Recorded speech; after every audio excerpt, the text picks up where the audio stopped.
Welcome to the Breadwinner's Point of View. I'm Jennifer and I'm here to share my experiences and insights on the joys and challenges of being a breadwinner. Hello, guys. Welcome back to my podcast channel. Today's episode will talk about the challenges and struggles encountered by a breadwinner. I know everyone knows how hard it is to be a breadwinner.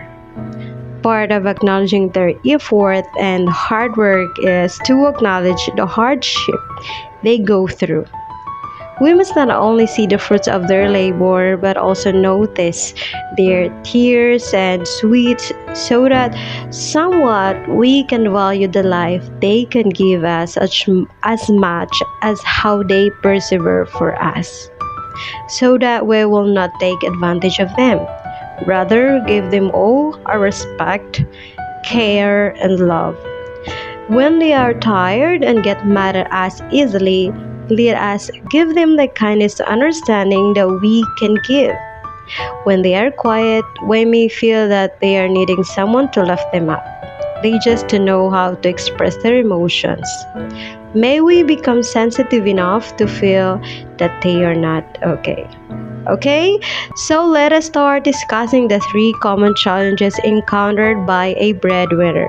Again, this is based on my few readings and my experience. So, the very first one is financial pressure. Being the family member who primarily supports the financial needs of the family, definitely this is the first challenge we experience. We always make sure that we are providing our family their basic needs like the food, shelter, including electricity and water bills, even studies of our siblings, plus medical expenses sometimes. That is why some breadwinners double their job just to meet ends. Others refrain from buying things for themselves so they can save more for the family. You know what? One of the hardest situations is when there is an unpredicted financial needs, such as one of the family member gets sick or one of the family member needs money which is out of the regular budget that they have. As a breadwinner, I experience stretching out my income just to cover up all the expenses. I experience skipping a meal just to save money.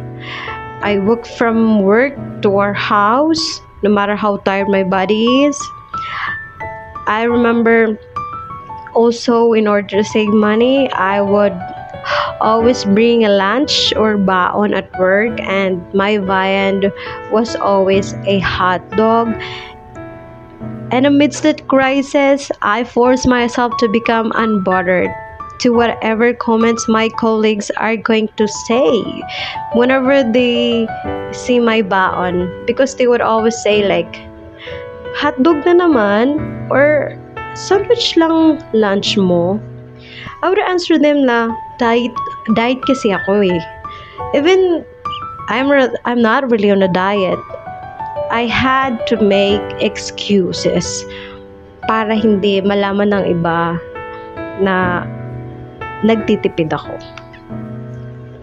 And after work, I would do sidelines just to earn extra money for my fare to work or for my allowances. Allowances para sa work ko, because my entire salary goes to my family. This is one of the reasons why breadwinners are used to have a lot of sidelines. Alam nyo yan. As much as they can, they do not want to run out of money.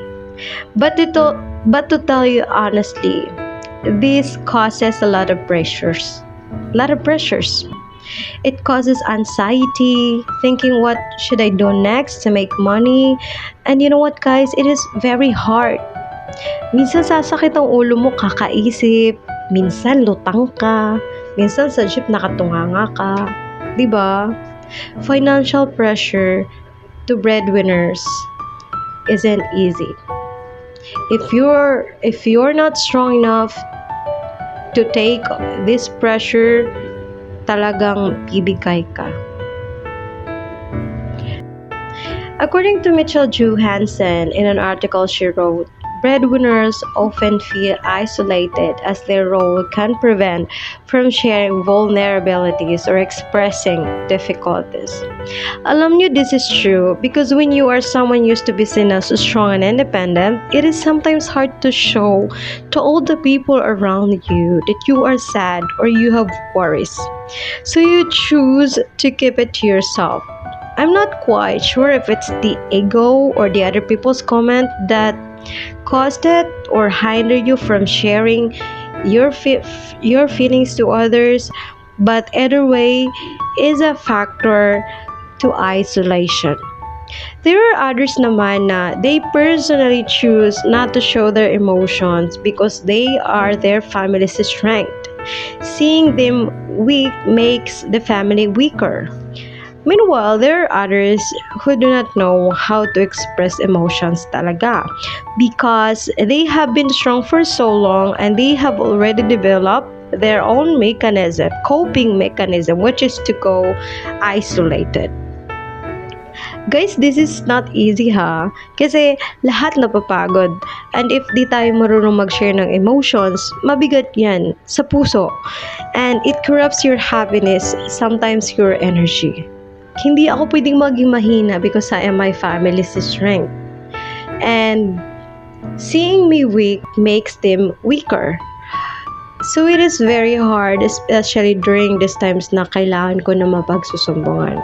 But I'm lucky because I have a partner whom I can always run to share with.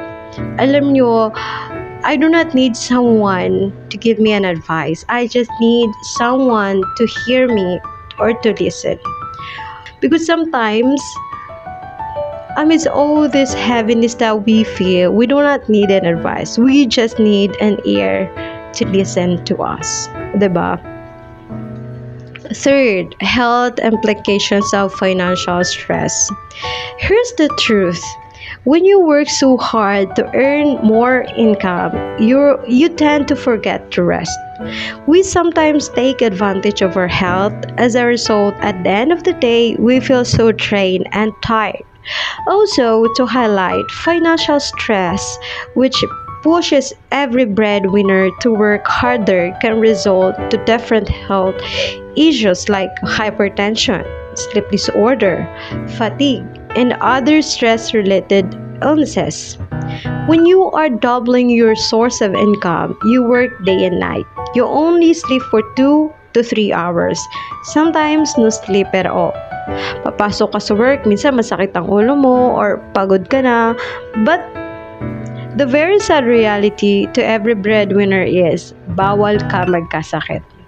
First, because that is another expenses.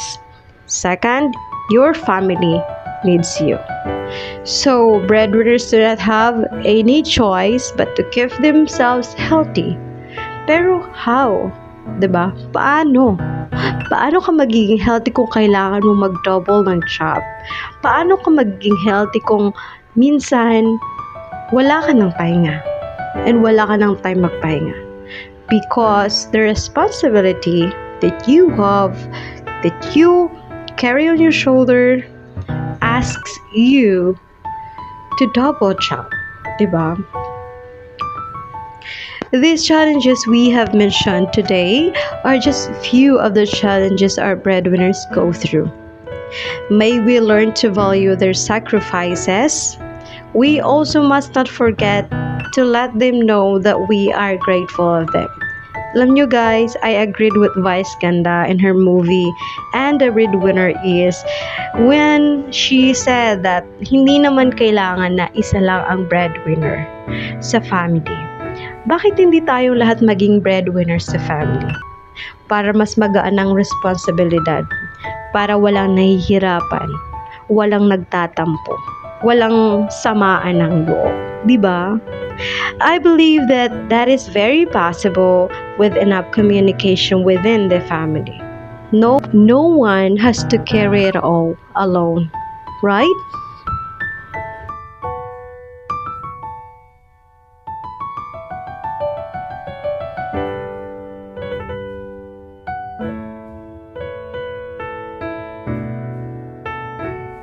If you like this episode, please like, follow, and share. Once again, this is Jennifer, your host, saying thank you for spending time with me.